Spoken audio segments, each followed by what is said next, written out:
As a federal employee, you have access to multiple life insurance coverages under the Federal Employees Group Life Insurance Program.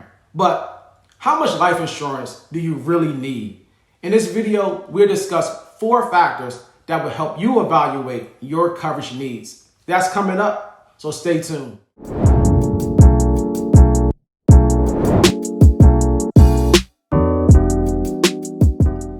Hi, I'm Jerome Harvey with Fedway Financial, and this is the Money Briefing. On this channel, we cover topics related to personal finance, federal benefits, and retirement planning. So if you're new here, consider subscribing. One of the most common questions that people have about life insurance is, how much insurance do I need? It's a great question because some people may not have enough coverage, while others may have coverage that far exceeds what they need. The primary purpose of life insurance is to prevent financial hardship for your loved ones after you pass away. As a federal employee, you're eligible for the Federal Employees Group Life Insurance Program, which is commonly referred to as FEGLI. Before we discuss how much insurance you need, let's first address what you're eligible to get under FEGLI. The FEGLI benefit consists of basic life insurance protection and 3 optional coverages. Federal employees are automatically enrolled in basic insurance unless coverage is waived. Basic insurance is equal to your annual salary rate rounded up to the next 1,000 plus 2,000.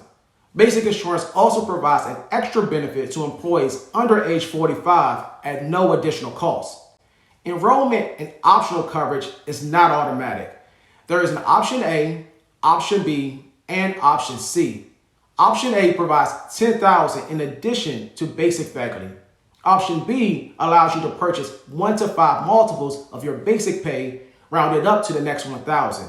And option C provides coverage of 1 to 5 multiples of $5,000 for the life of your spouse and 1 to 5 multiples of $2,500 for the life of each eligible child.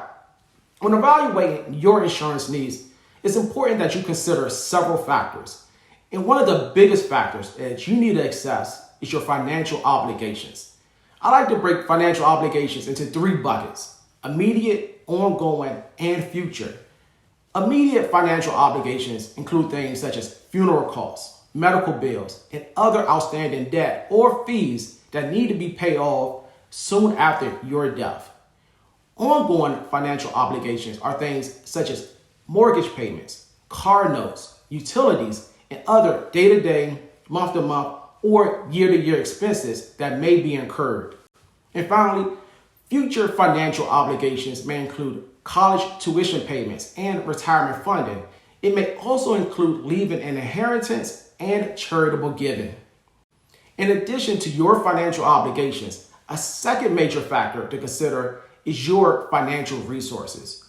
One way to help simplify your financial resources is to, again, break them down into buckets. So your buckets may include employer financial resources, personal financial resources, and your spouse financial resources.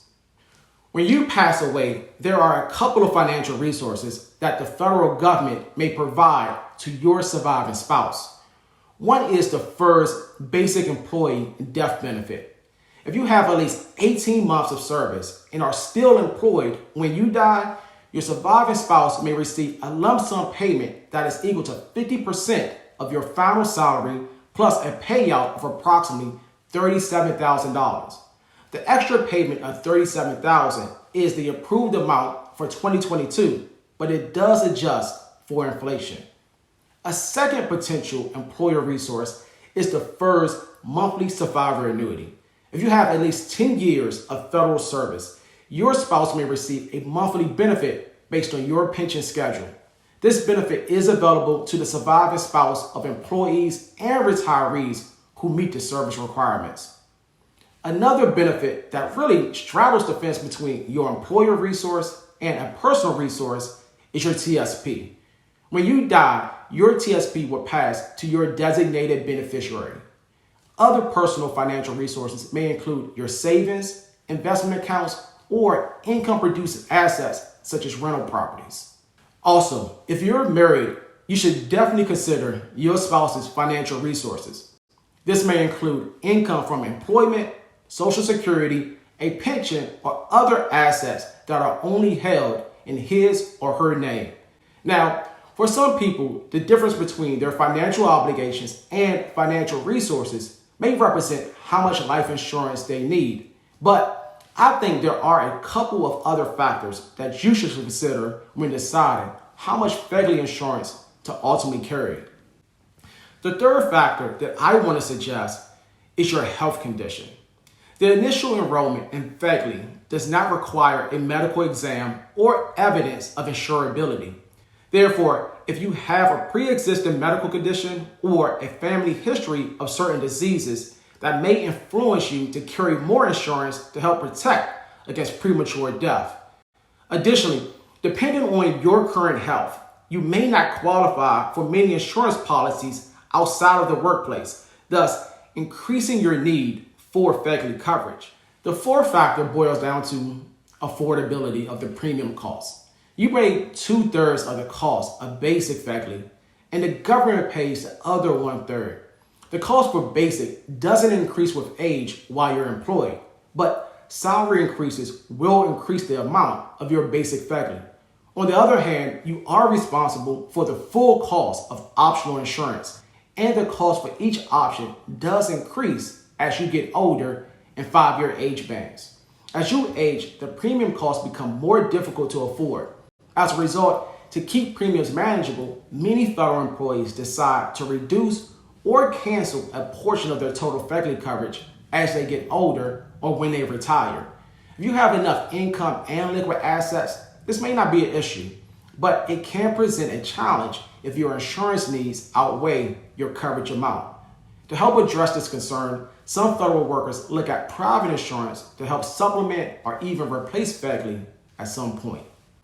When you die, life insurance is a great solution to help with replacing income, paying off debt, or leaving a legacy. To identify how much FEGLI insurance you may need, you should consider your financial obligations, financial resources, health condition, and the premium cost. If you received any value from this video, click the like button. And if you have any questions, please share them down in the comment section below. Thanks for watching, and we'll see you on the next Money Briefing.